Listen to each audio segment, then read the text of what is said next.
President Bola Tinubu inaugurates portions of Lagos-Calabar Coastal Highway, pledges continuous infrastructure development. Minister of Regional Development Abubakar Momo gives update on completion of regional projects.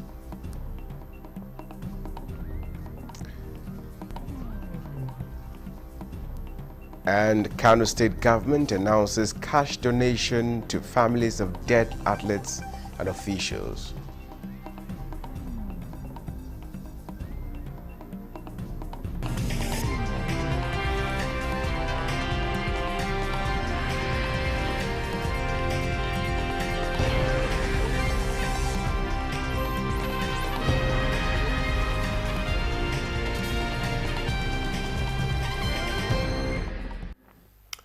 Hello and welcome to the late evening news at 11 on NTA News 24, reaching you live from Abuja, Nigeria's capital. My name is Justin Bemunyi. Now, President Bola Tinubu says his administration is now in position to continue to reward Nigerians with social, economic and infrastructural developments after a period of hardship they have persevered at the initial stage of his mandate. President Tinubu gave the assurance in Lagos at the inauguration of the Phase 1, Section 1 of Lagos-Calabar Coastal Highway and other completed roads and bridges projects across Nigeria. State House correspondent Musbaudin Wahab reports. The journey of 750 kilometers has started with the first step of 30 kilometers completed. This is the Phase 1, Section 1 of the stretch. Day or night, the 6-lane Lagos-Calabar Coastal Road at this distance is now open to road users along the bank of the Atlantic Ocean. It is a proud project of a renewed hope agenda, and the man who tamed the Atlantic in Nigeria continues his daring along the coastline. To God be all the glory. One of the 4 legacy road projects is becoming a reality. The hitherto unthinkable is happening, and leaders from public and private sectors were present, proudly associating for the beginning of a new corridor of opportunities. And President Bola Tinubu says this is just the beginning of a series of infrastructural developments coming under his watch to lift the social and economic sectors. You'll be part of the benefit. The economy is recovering. There's light at the end of the tunnel now. Inflation is stepping down. And for the continuation of the Coastal Highway and other projects, President Tinubu has a message for developers. Let me at this stage warn all developers. The federal government will enforce the setback. If not for anything, it's for the interest of our nation. Development without approval will not be compensated. We have gazetted and published the setback. We are going to enforce it rigidly. I want to state that we did no harm to landmark, properties. In fact, as you are going, sir, you will see where this dual carriageway divided into 2. It's by your order that we should save as much infrastructure as possible, even though they violated the gazetted route. The president also inaugurated other 9 projects across the country, including rehabilitation of the Enugu-Port Harcourt Expressway, Section 3, dualization of the East-West Road, Section 2, and rehabilitation, construction, and expansion works on Lagos-Ibadan Dual Carriageway, Phase 1. These are all projects that have the potential to unlock the economic opportunities of their nation. He equally flagged off 3 new projects of Ibadan, Ife, Ilesha, Akure Bini Road, Nembe Brass Section 2 Road in Bayelsa, and a section of the Enugu-Onitsha carriageway. I can confirm once again that with this commissioning today, you have proven to us that whenever the National Assembly says we are doing well, we are always right. So congratulations, Mr. President. People may be asking, why are you commissioning the first 30 kilometers? I think we are doing this to bring to the fore that yes, indeed, the project is a reality, because it's divided into about 6 sections. The actualization of the Lagos-Calabar Coastal Highway continues in sections. Right now, construction has commenced from the other end of the highway in Calabar. Those are the Section 3A and 3B. More sections are expected to be completed by December this year. In Lagos, Musbah and Wahab, NTA News. Meanwhile, the Lagos-Calabar Coastal Highway has potential for industrial growth, both in trade and tourism development. It signifies a new vision that can boost Nigeria's socio-economic goals. Lanre Beleye takes a look at the economic potential of the coastal highway that will create more access and link 9 states. It is a 750 kilometers reinforced concrete pavement road that connects 9 states: Lagos, Ogun, Ondo, Edo, Delta, Rivers, Bayelsa, Akwa Ibom, and Cross River State. A slingshot road project that targets and unlocks various economic potential at once, from massive employment opportunities, industrial revolution, tourism, and new vista in the nation's maritime sector. It is not just a road. It is projected to contribute up to $12 billion annually to Nigerian GDP in its first decade by connecting 9 coastal states, linking major ports, and unlocking key trade routes. This highway will drive growth both in agriculture, in industry, in tourism, and marine commerce. It will lower transportation costs, reduce travel time, and ease the movement of goods and services. So one of the economic potentials for this coastal road is that the 9 states that it passes through is going to give manufacturers, small-scale businessmen, and farmers, most especially, the access to urban centers like Lagos. And not only the urban centers like Lagos, to the ports at the coastal area for exports of their products. Imagine the impact this road will have on the 17 states of the southern Nigeria. It means that you can live in Ogun, work in Lagos, live in Ondo, work in Lagos, live in Edo, work in Lagos, live in Delta, and work in Lagos, because all these places will be just an hour and a half away from Lagos. With the need to diversify the economy and the federal government eyeing the $1 trillion economy, this road is going to be a hub, a center that will boost those goals socio-economically. In Lagos, Lanre Beleye, NTA News. Now, still on road infrastructure, the federal government has assured of the completion and inauguration of one of the lanes of the dualization of the 21.272 kilometers Ado-Ekiti and Akure Road linking Ekiti and Ondo states. The Minister of Works, Dave Umahi, gave the assurance during the inspection of the project to ascertain the level of work done. Tayo also reports. The federal government had approved the multi-billion naira dualization of the Ado-Ekiti, Ikere-Ekiti, Ita-Ogbolu, Iju, Akure Road, linking Ekiti and Ondo states, which had been a subject of discussions in the past years based on its wide economic importance. The first section of the road project on the Ondo state side and the second section of the project from the Ekiti state border were awarded to 2 construction companies by the federal government to fast-track completion.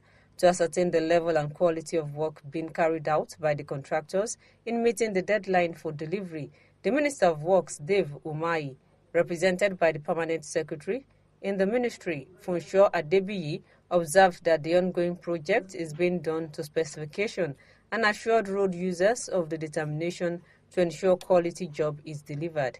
In order to ensure the delivery of this project, we now went further to break it into two and requested the two contractors to concentrate on one lane so that it will be fast-tracked and we have one lane fully completed for the motorists to use while we concentrate on the other lane. He hinted that President Bola Tinubu means well for Nigeria on road infrastructure, hence the decision to intensify efforts on construction and reconstruction of roads as the ongoing Ado-Ekiti, Ikere-Ekiti, Eta-Ogbolu, Iju-Akure Road is one of the major projects targeted for completion and inauguration by the President in December this year for people to enjoy good road and dividend of democracy.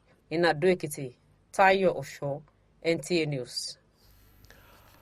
Now, the federal government has welcomed Moody's Investors Service's latest upgrade of Nigeria's long-term foreign currency issuer rating from CAA1 to B3 with a stable outlook. President Bola Tinubu, in a statement by his special advisor on information and strategy, Bayo Onanuga, says this upgrade reflects growing international recognition of Nigeria's progress in stabilizing its macroeconomic environment, enhancing fiscal transparency, improving debt sustainability, and implementing market-oriented reforms under President Bola Ahmed Tinubu's leadership. The President Tinubu reaffirms his administration's resolve to maintain prudent economic management while fostering inclusive growth.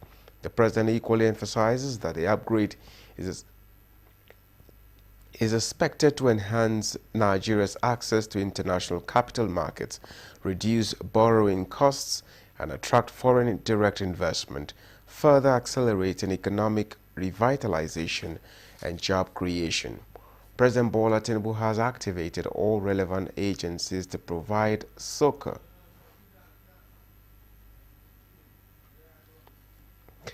Now, President Bola Tinubu has activated all relevant agencies to provide succor to the flood victims in Mokwa local government area of Niger State.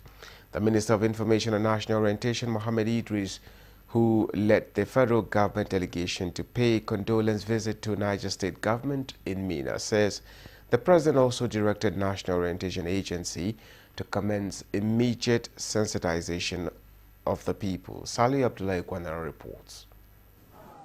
In the last decade, Nigeria has grappled with different magnitude of floods, leading to the loss of lives and property, particularly among states with riverine communities. Niger State is one of such states and among the leading agrarian states in Nigeria with abundant potential in food crops. For some time now, recorded incidences of disaster that have their roots to both artificial and natural phenomena are also impacting the state's popularity and fortune. As the sky opened to shower its blessings on the ground this season, it did so in excess in Mokwa and created a historic flood that has already claimed about 151 lives, displaced 3,018 persons, affected 503 households, injured 11 persons, and affected 3 bridges. Days after the unfortunate flood incident, more casualty figures are still emerging, and more worrisome is that the cause of the flood is yet to be ascertained.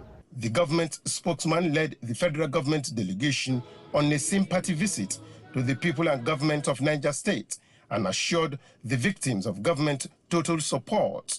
This is really a very sad situation, and Mr. President is really very saddened by it. So every activity that needs to be undertaken by government at the federal level is being done to collaborate with you, Your Excellency, to work with the community to ensure that succor, like I said earlier, comes to the way of all the people around that area. We need a temporary camp where we can put people. We should not delay it.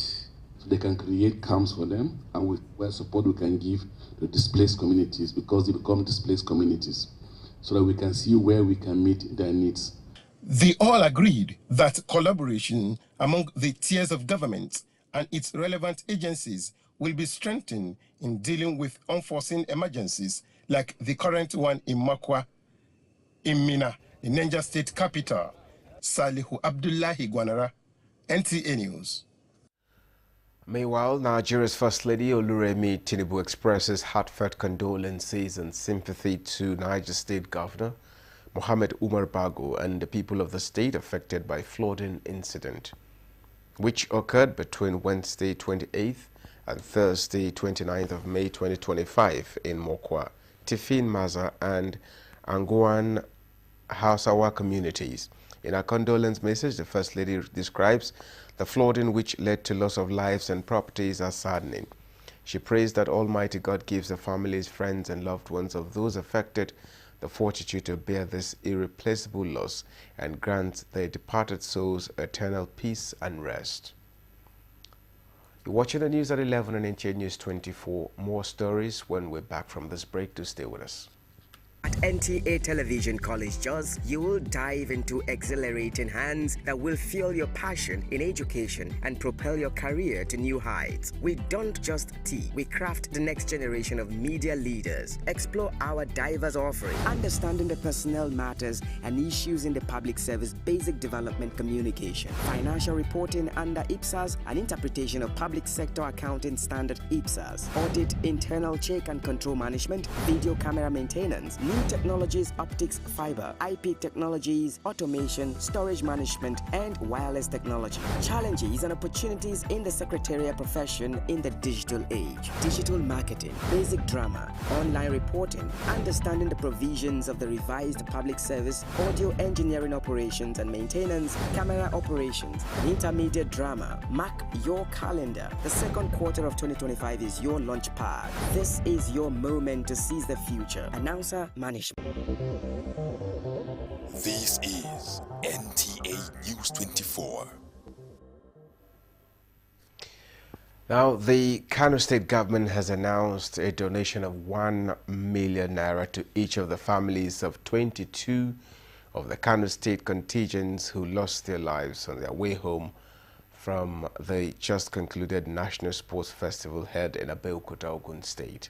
The State Deputy Governor, Aminu Abdusalam, who made this known after taking brief from the officials, also announced a donation of food items to the bereaved families as support for the immediate burial of the deceased. They are heroes who have done the state proud, some of them gold medalists, but could not make it to Kano to present the medals. Their bodies were received by the family members who could not but shed tears. The State Deputy Governor, Aminu Abdusalam, was at the Aliko Dangote University Teaching Hospital, joined by the Secretary to the State Government and other officials to identify with the family members at this time of grief. His Excellency, the Governor of the Kano State, and the entire government stand with the bereaved families and the state as a whole. Will continue to support them, support the bereaved families. The Deputy Governor was also at Murtala Muhammad Specialist Hospital to sympathize with the injured ones and also announced government determination to settle their medical bills. It will be recalled that the vehicle conveying the athletes and officials had an accident at Dekatsalli, a few kilometers to Kano City. In Kano, Aminu Umar, NTA News. Meanwhile, President Bola Tinubu has extended his heartfelt condolences to Kano State government and families of victims of the Kano Auto involving the state contingent to the 2025 National Sports Festival. The President, in a statement by his Special Advisor on Information and Strategy, prayed for the peaceful repose of the souls of the departed and asked God Almighty to grant strength and comfort to the bereaved families. In a related development, President Tinubu expressed deep concern over the severe flooding in Mokwa local government area of Niger State, which has led to the loss of lives and the displacement of numerous families. Subsequently, President Tinubu has directed the immediate activation of the National Emergency Response Center and has since been fully briefed by the National Emergency Management Agency NEMA on the scale of the disaster and the urgent humanitarian needs. President Tinubu also directed security agencies to assist in emergency operations and mandated that NEMA and the National Emergency Response Center provide continuous coordination and updates. And still on the Kano auto crash, the Corps Marshal Federal Safety Corps (FRSC) Shehu Mohammed has commiserated with the Kano State government and the families of the 20 travelers who lost their lives in a tragic lone road crash that might have occurred as a result of fatigue and excessive speed as a result of long night trip. This incident, which happened on 31st May 2025 at Gadar Yankifi on the Kaduna-Kano Expressway, is said to serve as a reminder of the need for collective action against road crashes in the country. The Corps Marshal, however, emphasized the need for fleet operators to admonish their drivers against fatigue driving and violation of speed limits, especially as they drive in the night when visibility is extremely poor. And now, to accelerate regional development and national integration, President Bola Ahmed Tinubu's administration has successfully completed a majority of long-abandoned infrastructural projects in the Niger Delta within the first 2 years of his tenure. Minister of Regional Development Abubakar Momo disclosed this while giving assessment of achievements made so far in the region since the beginning of the present administration. Ekenendule reports. For decades, the Niger Delta region had been a cradle of wealth and a theater of neglect. But in the first 2 years of President Tinubu's administration, that narrative apparently has begun to change. Minister of Regional Development narrates how the once stalled Ibeno Bridge now spans the Akwa Ibom River, linking communities in Akwa Ibom State. In Bayelsa, the Obuanembe Road, once a dream on paper, is now a lifeline of asphalt. He says these are few among numerous other projects. Yokotikpa electricity, which had been abandoned for more than 50 years, serving up to 5 local governments. That project was completed and delivered. And also the Ogbia-Nebe Road in Bayelsa, about 25 kilometers, which was abandoned for a very long time, was also completed.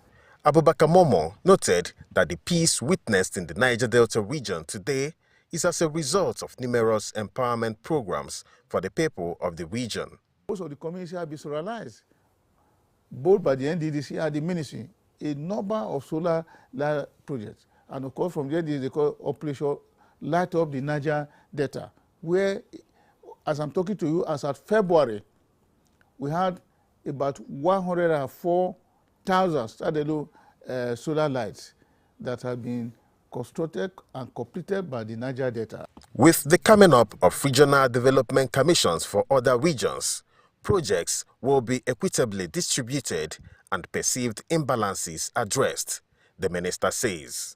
Ekene Ndulwe, NTA News. Now, incorporating fun and play-based learning into the educational curriculum offers immense benefits, empowering students to learn through personal discovery and their own interests. When thoughtfully implemented, it paves the way for nurturing the well-rounded development of every child. Benford International School Abuja says this is its value as the Learning Center held its 2025 Fun Fair with a theme Unleash the Fun, Play, Learn and Grow. Olushe Dagbo has details. When schools embrace playful learning, students are given the opportunity to find joy in their educational journey. It becomes more than just a lesson. It's a moment of excitement, often symbolized by taking the classroom outdoors into the playground. Although the children's stay on May 27th as past, Benford International School is still celebrating the occasion. The event is filled with joy honoring the spirit of childhood, while also recognizing the dedication of teachers who continually go above and beyond. This event, especially for the early years, is very important because in the early years section we learn through play.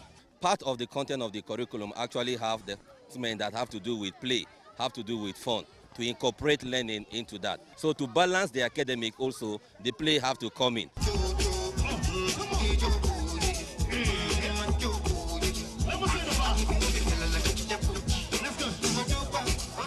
It's a day the children have eagerly anticipated.